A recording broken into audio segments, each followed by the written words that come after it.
Hello friends, ഞാനിന്നിവിടെ എല്ലാവർക്കും സുപരിചിതമായ തുളസി എന്ന ഔഷധ സസ്യത്തെക്കുറിച്ചാണ് പറയുന്നത്. ഇന്ത്യയിൽ എല്ലായിടങ്ങളിലും കണ്ടുവരുന്ന ഈ തുളസി ഔഷധ സസ്യമായും പുണ്യസസ്യമായും നമ്മുടെയൊക്കെ വീട്ടുമുറ്റത്തും ക്ഷേത്ര പരിസരത്തുമൊക്കെ നട്ടു വളർത്താറുണ്ട്. ഇത് നല്ല വാസനയുള്ള ഒരു സസ്യമാണ്. കൂടാതെ തുളസി തന്നെ രണ്ട് തരമുണ്ട്. എല്ലാവർക്കും അറിയാം, കറുത്ത തുളസിയും വെളുത്ത തുളസിയും. ഇതിന് കൃഷ്ണ തുളസി എന്നും രാമതുളസി എന്നുമാണ് നമ്മൾ സാധാരണ വിളിക്കുന്നത്. ഇതിൽ കൃഷ്ണ തുളസിക്കാണ് ഔഷധ ഗുണം കൂടുതലുള്ളത്. കാരണം ഇതൊരു ആയുർവേദ ഔഷധം കൂടിയാണ്. തുളസിയുടെ ഔഷധ ഗുണങ്ങളെക്കുറിച്ച് പറഞ്ഞാൽ തീരില്ല, ഒരുപാടേ ഉണ്ട്. പക്ഷേ എനിക്കറിയാവുന്ന അല്ലെങ്കിൽ എൻ്റെ ജീവിതത്തിൽ ഉപയോഗിച്ചിട്ടുള്ള അല്ലെങ്കിൽ പനി, ജലദോഷം, ചുമ അങ്ങനെ പല പല കാര്യങ്ങൾക്കും നമ്മൾ ഉപയോഗിച്ചിട്ടുള്ള ചില കാര്യങ്ങൾ മാത്രമാണ് ഞാനിവിടെ പറയുന്നത്. തുളസിയുടെ ഇലയും പൂവും സമം എടുത്ത് ചതച്ച് അതിൻ്റെ നീരെടുത്ത് തേൻ ചേർത്ത് കഴിക്കുന്നത് ചുമ അകറ്റാൻ സഹായിക്കും. നിങ്ങൾ കണ്ടു കാണുമല്ലോ, പല പല കഫ് സിറപ്പിലും തുളസി ഒരു പ്രധാന ഘടകമാണ്. അതുകൊണ്ട് തന്നെ അതിൽ നിന്ന് മനസ്സിലാക്കാൻ തുളസിയുടെ ഗുണങ്ങൾ എന്തൊക്കെയാണെന്ന്.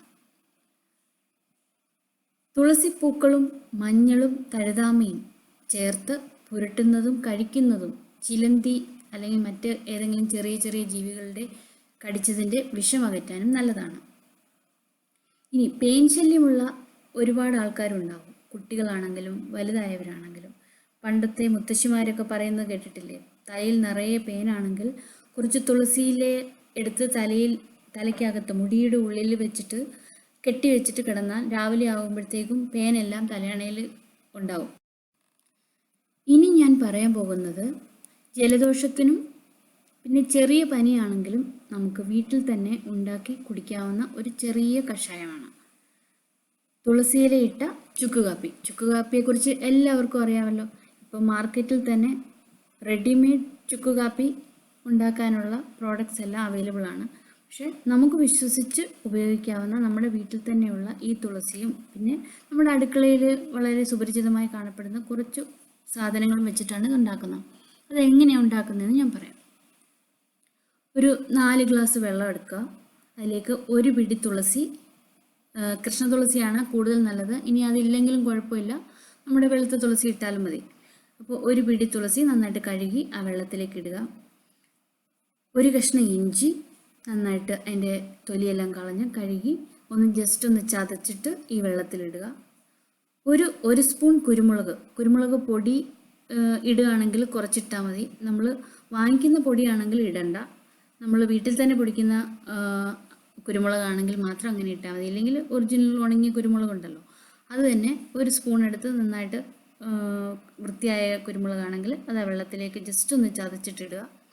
പിന്നെ വേണ്ടുന്നത് ചെറിയ ഉള്ളിക്ക് വളരെയധികം ഔഷധ ഗുണമുണ്ട്. അതൊരു 3-4 എണ്ണം തൊലി കളഞ്ഞ് കഴുകി വൃത്തിയാക്കി ജസ്റ്റ് ഒന്ന് രണ്ടായിട്ട് കീറിയിട്ട് വെള്ളത്തിലേക്ക് ഇടുക. പിന്നെ കരിപ്പെട്ടി മാർക്കറ്റിൽ വാങ്ങിക്കാൻ കിട്ടും. കരിപ്പെട്ടി നമുക്ക് ആവശ്യത്തിന് മധുരത്തിന് ആവശ്യത്തിന് വെള്ളത്തിലേക്ക് ഇടുക. ഇത് എല്ലാം കൂടി ചേർത്ത് തിളപ്പിക്കുക, നന്നായിട്ട് തിളപ്പിക്കുക. തിളപ്പിച്ചതിന് ശേഷം ഇത് അടച്ചു വയ്ക്കുമ്പോൾ അതിൻ്റെ ആ ഒരു ഗുണങ്ങളൊക്കെ നന്നായിട്ട് അതിനകത്ത് ചേരും.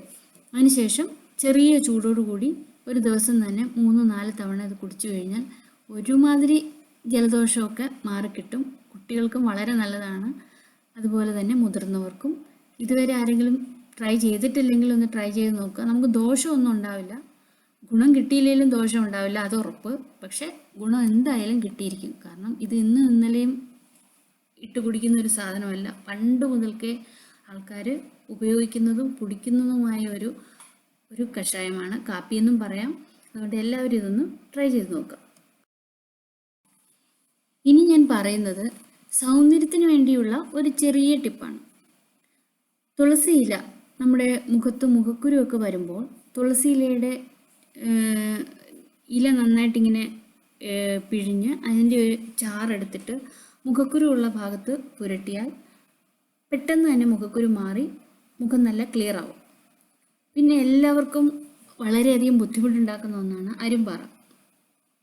പെട്ടെന്ന് ക്യുക്കായിട്ടൊരു റിസൾട്ട് കിട്ടിയില്ലെങ്കിലും ഇതൊരു 1 മന്ത് ഡെയിലി ഇത് ഉപയോഗിച്ചാൽ അരുമ്പാറ നിശേഷം മാറും. പ്രത്യേകിച്ച് കണ്ണിൻ്റെ പോളയിലും കണ്ണിൻ്റെ മുകളിലും കണ്ണിൻ്റെ ഇവിടെ എല്ലാം ഒന്നും എല്ലാവർക്കും പരീക്ഷിക്കാൻ ധൈര്യം ഉണ്ടാകത്തില്ല. തുളസിയാണെങ്കിൽ നമുക്ക് ധൈര്യമായിട്ട് പരീക്ഷിക്കാം. തുളസിയുടെ നീരെടുത്തിട്ട് എവിടെയാണോ കണ്ണിൻ്റെ പോളയിൽ അരുമ്പാറയൊക്കെ ഉള്ളത് അവിടെ സ്ഥിരമായിട്ട് പുരട്ടി കഴിഞ്ഞാൽ അതെല്ലാം മാറിക്കിട്ടും. കുറച്ച് ക്ഷമ അത്യാവശ്യമാണ് ഇക്കാര്യത്തിൽ. പെട്ടെന്ന് പുരട്ടിയിട്ട് നാളെ തന്നെ മാറിയില്ലല്ലോ എന്നൊന്നും ആരും പറയരുത്. കുറഞ്ഞത് 1 മാസമെങ്കിലും കണ്ടിന്യൂസ് ആയിട്ട് പുരട്ടിയാൽ മാത്രമേ മാറുള്ളൂ. അതുകൊണ്ട് തന്നെ മുഖക്കുരുവും അരുമ്പാറയൊക്കെ പെട്ടെന്ന് മാറ്റിത്തരുന്ന ഒരു ഔഷധ സസ്യം കൂടിയാണ് ഈ തുളസി എന്ന് പറഞ്ഞുകൊണ്ട് ഞാൻ ഈ വീഡിയോ അവസാനിപ്പിക്കുന്നു. എൻ്റെ വീഡിയോ ഇഷ്ടമായെങ്കിൽ എല്ലാവരും സബ്സ്ക്രൈബ് ചെയ്യുക, എന്തെങ്കിലും കമൻസ് ഉണ്ടെങ്കിൽ അറിയിക്കുക, സപ്പോർട്ട് ചെയ്യുക. താങ്ക്